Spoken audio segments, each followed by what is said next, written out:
Bitch never had like that. Facing pill while I eat from the. Bitch never had like that. Facing pill while I eat from the bread. It ain't no shame in my game. I do my tongue, do my do my. Ain't no shame in my game. I do my tongue, do my. Bienvenidos, mi nombre es Kraken y esto es Prografal. Entonces damos comienzo a nuestro primer video tutorial para esta materia. Ok, arrancamos entonces con la unidad 1. En el libro sería la unidad 21, me parece, u 11, no recuerdo bien, pero para nosotros será la unidad 1, carga eléctrica de campo eléctrico. En esta veremos qué es una carga eléctrica, cuáles son los materiales conductores, aislantes y cargas inducidas, cuál es la ley de Coulomb, bien, cuál es el campo eléctrico y las fuerzas eléctricas, cómo realizar cálculos de campos eléctricos, las líneas de campo eléctrico, qué son los dipolos eléctricos. Bien, y aquí entonces la carga eléctrica a partir de lo que es la estructura del átomo. Dentro del átomo nosotros tenemos cargas positivas, negativas y neutras. Bien, las negativas se llaman electrones, están dadas por los electrones, las positivas por los protones y las neutras por los neutrones. Bien, ahí tenemos las masas respectivas de estos componentes de un átomo, bien, que son para la masa del protón y el neutrón las mismas, si ustedes se fijan, y la masa del electrón es distinta, en particular 9 por 10 a la menos 31 para el electrón y 1.67 por 10 a la menos 27 para el protón y el neutrón. Bien, respecto de lo que es la carga eléctrica y su comportamiento, debemos saber que en el sentido más simple de estos conceptos, dos cargas positivas se repelen entre sí, bien, al igual que dos cargas negativas, bien, y una carga positiva y una carga negativa se atraen, bien. Fíjense ustedes que estamos hablando de que cuando las cargas son del mismo signo se atraen, se repelen, perdón, y cuando son de signo distinto se atraen. Bien, algo que tenemos que tener bien en cuenta es que la magnitud de la carga del electrón o del protón es una unidad natural de la carga. Bien, ahora la suma algebraica de todas las cargas eléctricas en cualquier sistema cerrado es constante, y eso es un punto importante para lo que vamos a desarrollar a continuación un poco más adelante.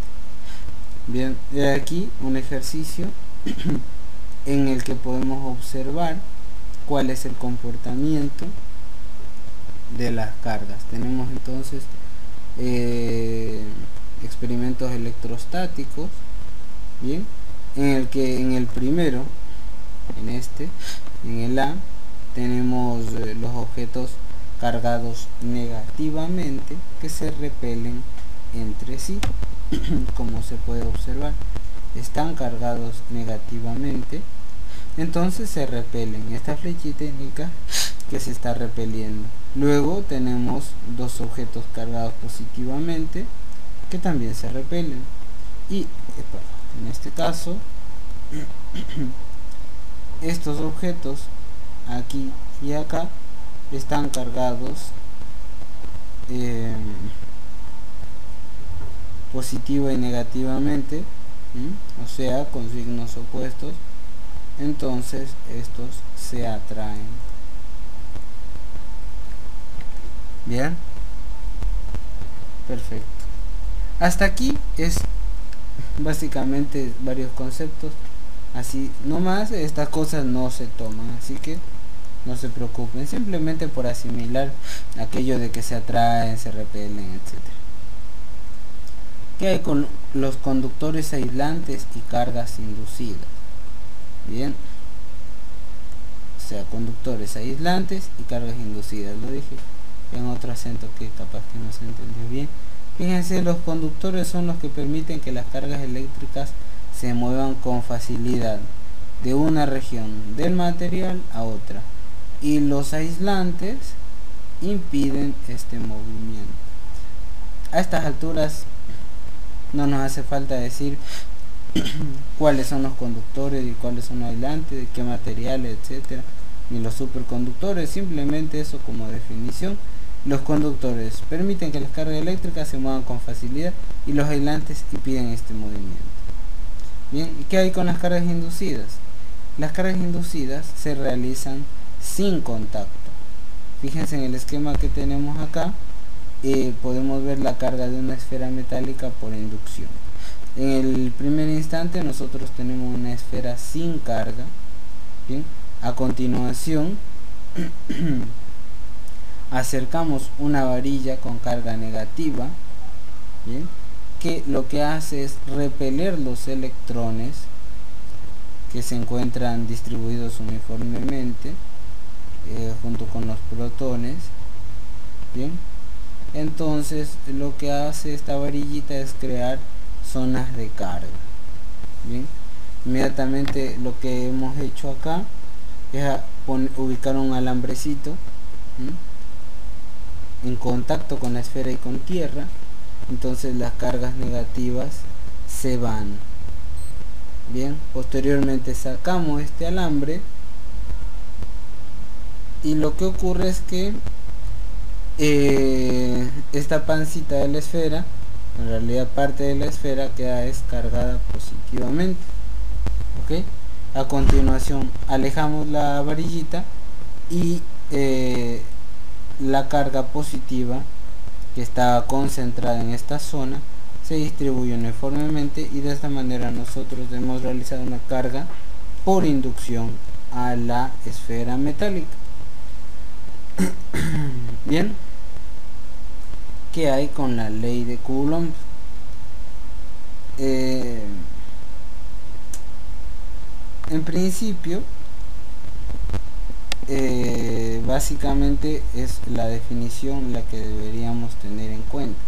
Bien, entonces diremos que la ley de Coulomb nos dice lo siguiente: la magnitud de la fuerza eléctrica entre dos cargas puntuales, como podemos observar aquí, es directamente proporcional al producto de las cargas e inversamente proporcional al cuadrado de la distancia que las separa. Fíjense en esta expresión, ya vamos a verla más adelante, pero en principio, para que nosotros podamos rápidamente visualizar este texto, que es básicamente la fórmula: la magnitud de la fuerza eléctrica. Fíjense, tengamos acá una fuerza. Omitan por un segundo todo esto que dice 2 sobre 1, ya que ya se lo explico.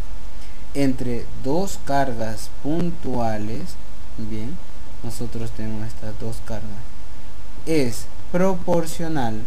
Esta acá, que ven acá, es la que nos permite identificar esa proporcionalidad que existe, bien, al producto de las cargas Q1 por Q2, e inversamente proporcional al cuadrado de la distancia. Y eso es toda la fórmula. Bien, este hombre utilizó lo que vemos acá, que es una balanza de torsión, bien, para medir la fuerza eléctrica. Bien, algunos se ponen a discutir que por este 2 que podría no ser 2. Bien, así que en principio se han hecho varios experimentos y se ha verificado que sean 2. Nuevamente acá vemos que si tenemos las cargas positivas se repelen y las cargas negativas y las cargas opuestas, perdón, se atraen. Fíjense cómo es el tema con esta F1 sobre 2. Lo que nos está mostrando estos subíndices es que esta carga 1 realiza o ejerce una fuerza sobre la carga 2, bien, con esta magnitud. Fíjense que nosotros tenemos que la fuerza 1 sobre 2, bien, que en este caso, por ser sencillo el esquema, es igual que la fuerza 2 sobre 1, es igual a esa constante de proporcional por el producto de las cargas sobre la distancia que las separa al cuadrado. Entonces, esta fuerza es la que realiza Q1 y esta fuerza, la que está en Q1, es la que realiza 2 sobre Q1. Bien, ahí está la fórmula ya escrita con esa constante K de otra forma, bien, forma que por otra parte se ha establecido por convención y por conveniencia por varios resultados que se encontrarán más adelante. Bien, así que esto es lo que nos interesa a nosotros. Hay otras notaciones que ponen a esto 1 en el CGS, me parece, pero a nosotros no nos interesa. Nosotros trabajamos en el sistema MKS y esto es lo que nos interesa. Esa razón de 1 sobre 4pi epsilon 0 es 9 por 10 a la 9 newton metro cuadrado sobre coulomb cuadrado.